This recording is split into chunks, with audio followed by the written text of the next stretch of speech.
Hola chicos, vamos a ver en este nuevo tema lo que corresponde ya a la macro y microevolución. Entonces vamos a hacer como una pequeña introducción de lo que es la evolución. Vamos a trabajar desde la microevolución, hablar algo de la adaptación, igualmente sobre la filogenética y cladogramas, que esos serán vistos posteriormente en otro video.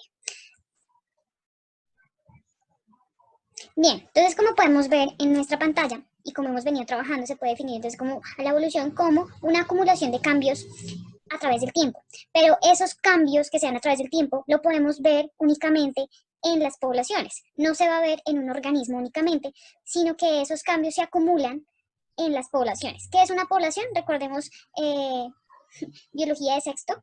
Recordemos que las poblaciones es el conjunto de individuos de la misma especie.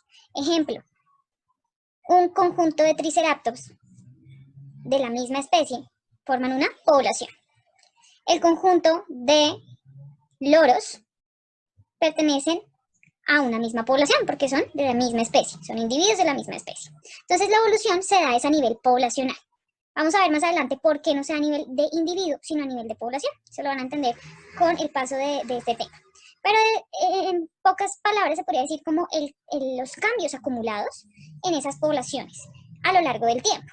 Pero esos cambios siempre van a ser, en este caso, genéticos, sobre todo, que van luego a verse de manera fenotípica o de manera comportamental. ¿En dónde ocurre la evolución? Entonces, como les dije, en varios individuos de la misma especie y se dan en varias generaciones. No quiere decir que ocurre en un individuo a lo largo de su vida, sino que va a ir pasando de generación en generación esos cambios.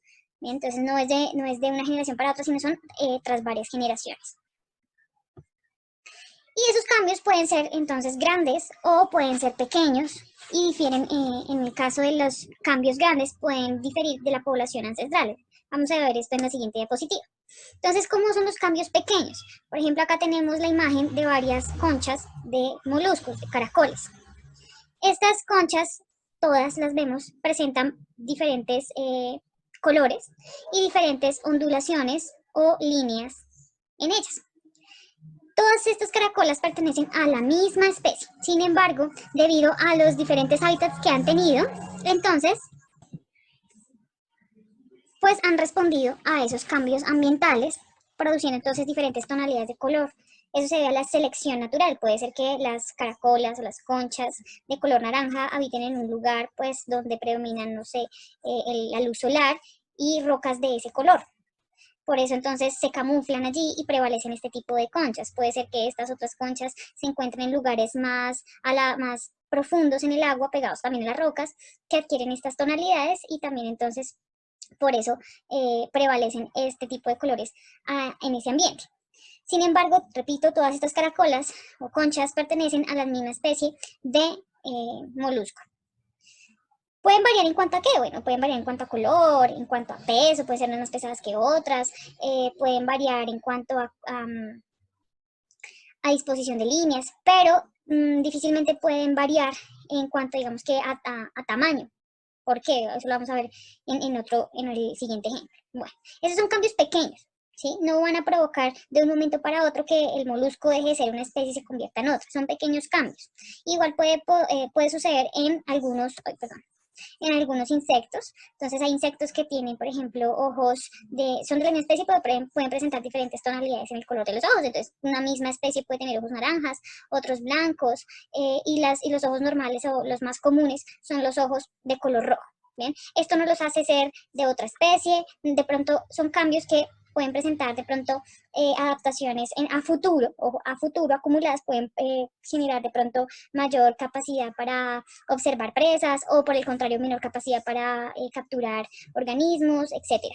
¿Sí? Son simplemente cambios pequeños que ocurren en las especies, ¿sí? Y que con la acumulación de ellas al paso del tiempo, pues pueden generar cambios significativos. Pero entonces en la microevolución me habla primero de que todas las evoluciones se pueden observar desde cambios pequeños, ¿sí? Acumulados en el tiempo. Bien, vamos a ver acá entonces ejemplos de cambios grandes. Los cambios grandes son poco comunes, pero podemos verlo en el caso de este molusco, ¿sí? Son dos especies diferentes.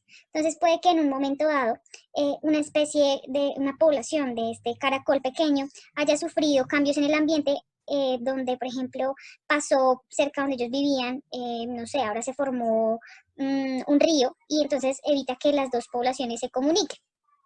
Con el paso del tiempo, una población de esos caracoles cambió el tamaño y la forma de su caracola. Esos son cambios grandes y que impactan sobre todo en la reproducción.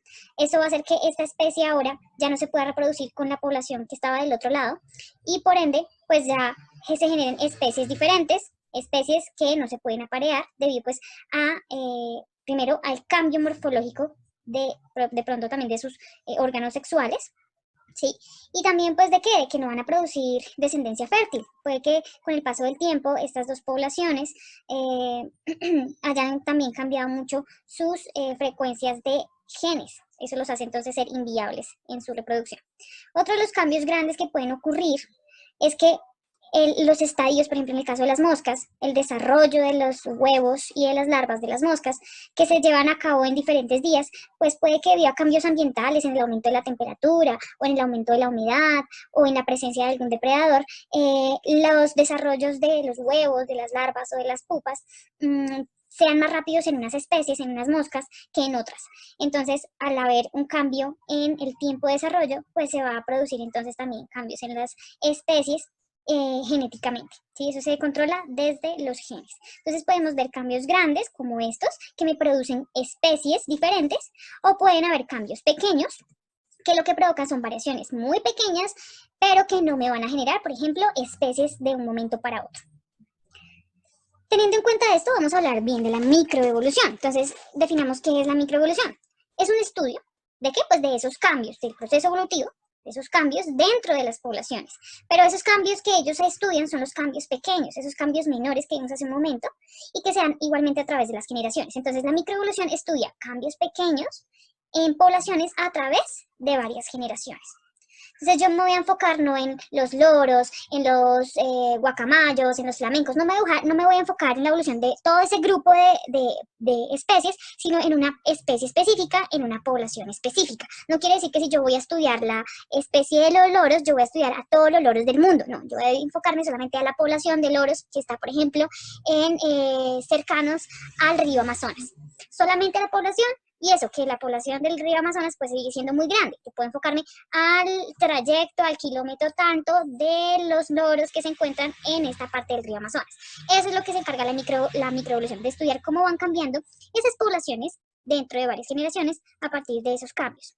Entonces hay que mirar qué es lo que estudia, bueno, qué cambios o cómo se basan esos cambios. Entonces, ¿qué es lo que mira? Cambios en las frecuencias de los genes. Vamos a mirar esto con más detalle en la próxima diapositiva. ¿Qué quiere decir esto, frecuencias de los genes? Ya lo vamos a ver. Y se da por procesos. ¿Cómo se da la microevolución? ¿Cómo se dan esos pequeños cambios en las poblaciones?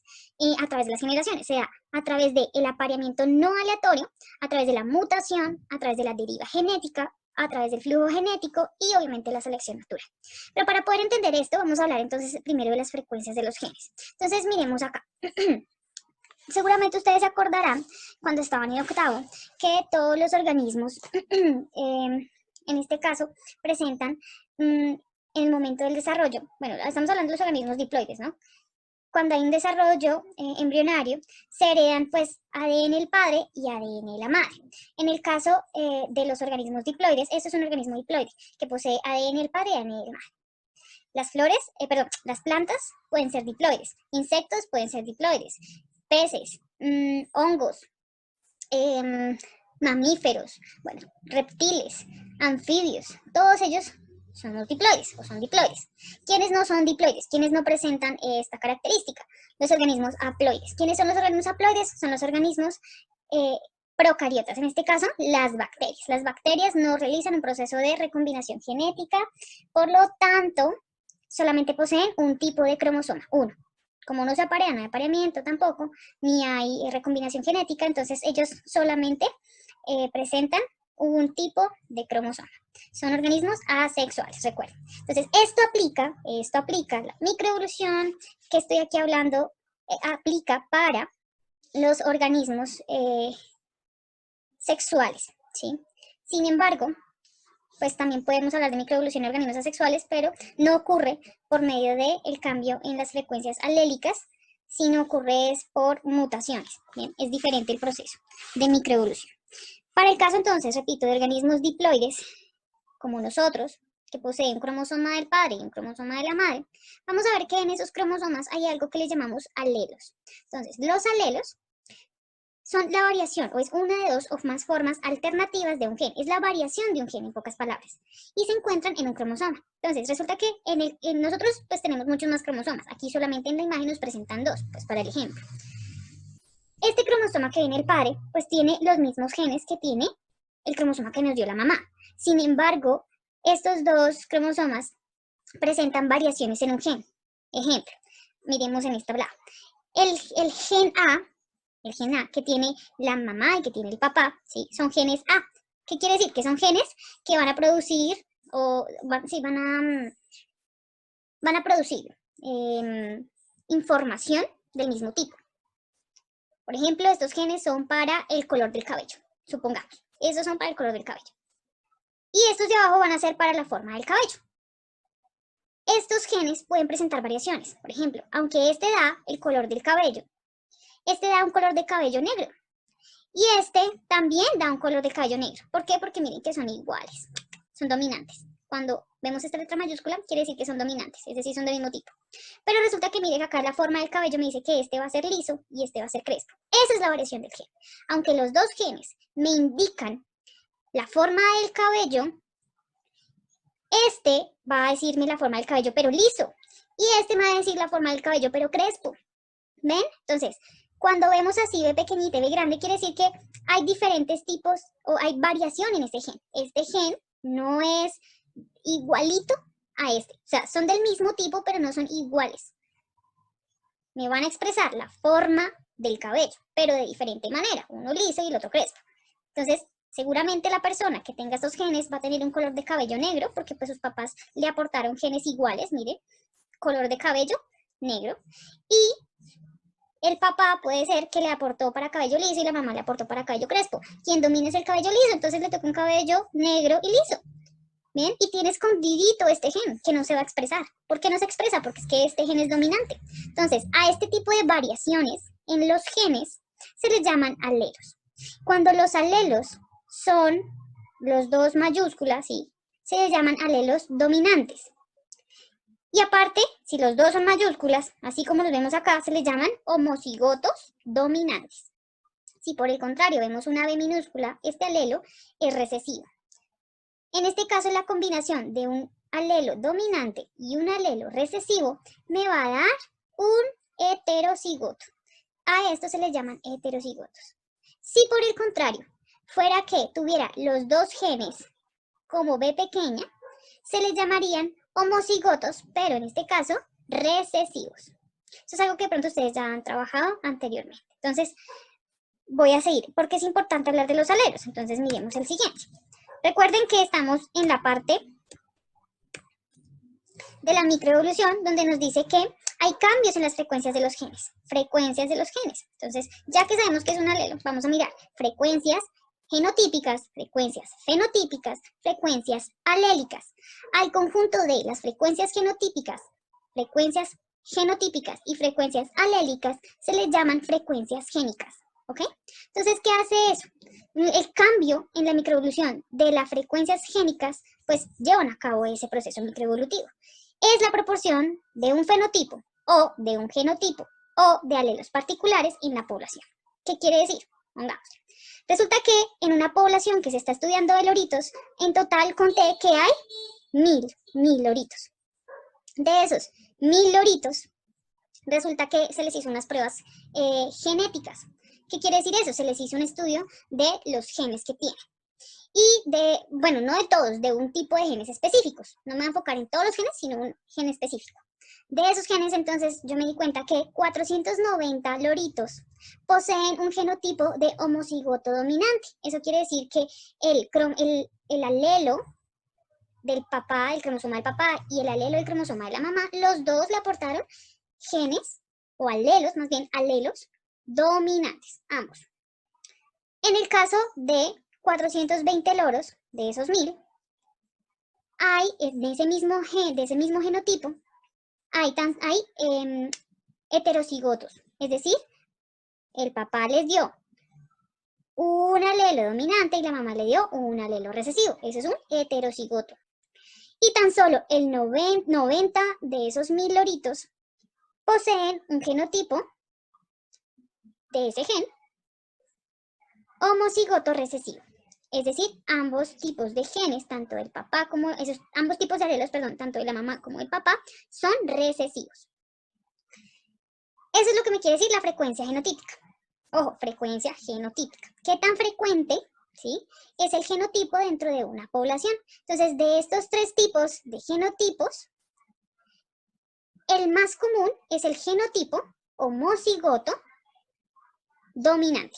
Y el menos frecuente es el homocigoto recesivo. Vamos a ver qué pasa entonces con las frecuencias fenotípicas. Entonces, recuerden, el fenotipo ahora tiene que ver con lo que yo puedo ver, ¿sí? Es decir, la expresión de ese genotipo que está guardado, es decir, de ese ADN guardadito. Entonces, de cierta característica dominante en los loros, que es el color verde, pongámosle que es el color verde, de los 1000 loritos que estoy estudiando, 910 son verdes, verdes, verdes. Y hay unos que son más amarillos, que se les llaman, que son de gen recesivo, es decir, 90 tan solos. Eso es la frecuencia fenotípica, lo que yo puedo ver. ¿Qué tan frecuente es ese fenotipo? Ahora miremos el alelo. ¿Qué tantos tienen alelos A, es decir, verde, y qué tantos tienen alelos A minúscula, que es amarillo? Entonces, de esos 1000, bueno, acá me escriben 2000, porque es otro ejemplo de otra gráfica, pero bueno, supongamos que aquí habían 1000 loritos. De esos 1000 loritos, pues tendríamos aquí 700 que dentro de su ADN poseen este alelo. Y tan solo 300 poseerían entonces el alelo recesivo para el color amarillo. ¿Bien? Entonces, el cambio, tanto en el genotipo o en el fenotipo o en la frecuencia de número de alelos que tengan, pues va a generar cambios microevolutivos. Entonces, los cambios en las frecuencias, es decir, qué tan frecuente es esto o esto, van a conllevar a que cambie o a que hayan cambios en las especies de una población. ¿Bien? Entonces me voy a devolver. Entonces, teniendo en cuenta esos cambios en las frecuencias de los genes debido al producto de la variación, ¿sí? Debido a la mutación. Entonces, ocurre una mutación. Recuerden, para que ocurra cambios en las frecuencias de los genes, pues debe haber mutación, ¿sí? También, ¿qué ocurre? Pues que esa mutación provoca que tras los procesos de apareamiento, pues se den diferentes frecuencias. ¿Bien? Es decir, dentro de la misma especie, los genes pues se van distribuyendo. Para que hayan también cambios en las frecuencias de los genes, debe haber un proceso de apareamiento no aleatorio. Esto ocurre para la microevolución. ¿Qué quiere decir apareamiento no aleatorio? Quiere decir que se aparea, en este caso, los cucarrones con los individuos de su misma población. Eso quiere decir que hay un apareamiento no aleatorio. No es que ella escoja, yo me voy a aparear, el cucarrón se va a aparear con el cucarrón de otra población. No, se aparean dentro de la población. Eso es un apareamiento no aleatorio, no es al azar. Deriva genética. ¿Qué quiere decir la deriva genética? La deriva genética quiere decir que de pronto con afectaciones de pronto al ambiente, recuerden que eso lo vimos en el segundo periodo cuando hicimos el ejercicio de las tortugas que se inundaban las islas. Entonces, la deriva genética ocurre cuando eventos al azar, por ejemplo, por producto del ambiente, de pronto donde vivían estos cucarrones, fabricaron un parque. Y resulta que estos cucarrones entonces ahora tienden a morirse más rápidamente producto del pisoteo de algunos niños o de las personas que transitan por ahí. Eso quiere decir que, por ejemplo, si este cucarrón, ¿sí?, que generó la mutación, lo mataron, pues nunca se va a poder aparear y sus genes pues nunca van a pasar a la siguiente generación, por lo tanto los cambios genéticos pues no se van a llevar a cabo. Entonces la deriva genética puede provocar también cambios en las frecuencias alélicas, genéticas. Es decir, que esto, por ejemplo, ya no sea de esta manera, sino que prevalezca el color verde, los alelos recesivos, ¿sí? Eso es un ejemplo de la deriva genética. El flujo genético. Bueno, en este caso el flujo genético sí sería en el caso de que un cucarrón de otra población se le dio por pasar por acá, se enamoró de otra cucarrona y se aparearon y el cucarrón se fue para su población normal y dejó a la cucarrona ahí embarazada y dejó hijos con sus genes. Eso es el flujo genético, es decir, que fluye el ADN de una población a otra. Y la selección natural, obviamente, donde pues va, si esos genes le aportan, en este caso, al cucarrón para camuflarse más fácilmente, por ejemplo, de un ave, ¿sí? Se camufla en la tierra, más fácil que un cucarrón verde, entonces pues va a ser menos depredado y pues su descendencia va a tener sus genes, por lo tanto es una selección que va a permitir su adaptación. Si por el contrario es un tipo de selección en el cual este cucarrón vive en un lugar donde es verde, pues va a ser fácilmente visto, se lo van a comer y pues sus genes no van a pasar a la siguiente generación porque no se pudo aparear porque lo mataron, se lo comieron. Entonces es un tipo de selección no adaptativa, es decir, no provocó adaptación. ¿Bien? Entonces la microevolución pues se da en los cambios de las frecuencias de los genes que les acabé de comentar, se da por apareamiento no aleatorio, por mutación, por la deriva genética, flujo genético y selección natural.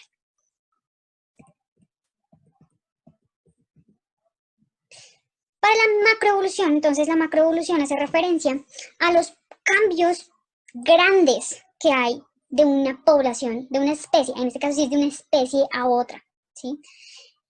Es decir, me indica que un organismo vivo, una especie, en un tiempo muy cortico, tuvo cambios tan grandes que dejó o más bien, tuvo cambios tan grandes que provocó que esa población que habitaba se aislara y generara otra especie. Entonces, mire, se refiere al estudio de los procesos evolutivos a gran escala, por encima del nivel de la población, a través del tiempo geológico. En este se hace evidente la aparición de diferentes especies a partir de ancestros comunes. Entonces miren acá la imagen, me dice por ejemplo que la familia de todos los, por ejemplo, felinos, de los felinos, ¿sí? Pues tenían un ancestro común. Entonces vemos que aquí hay un proceso de cambios drásticos, evidentes a simple vista, que me determinan que este organismo, esta especie, es totalmente diferente a esta, a esta, a esta, a esta y a cada una de las demás. ¿Mm? Y que se dan en tiempos también cortos.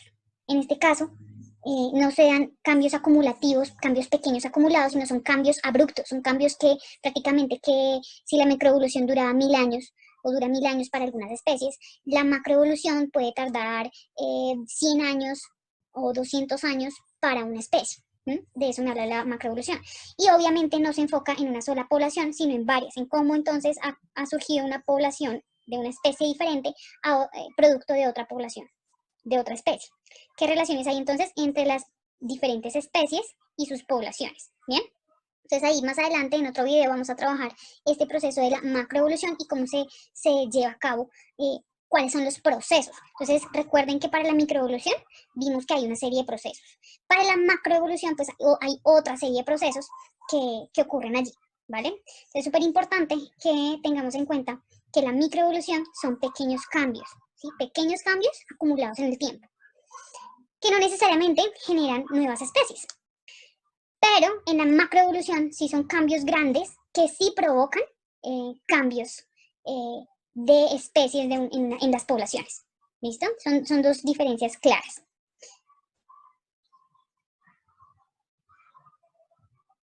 Bueno chicos, esto sería entonces todo por este tema.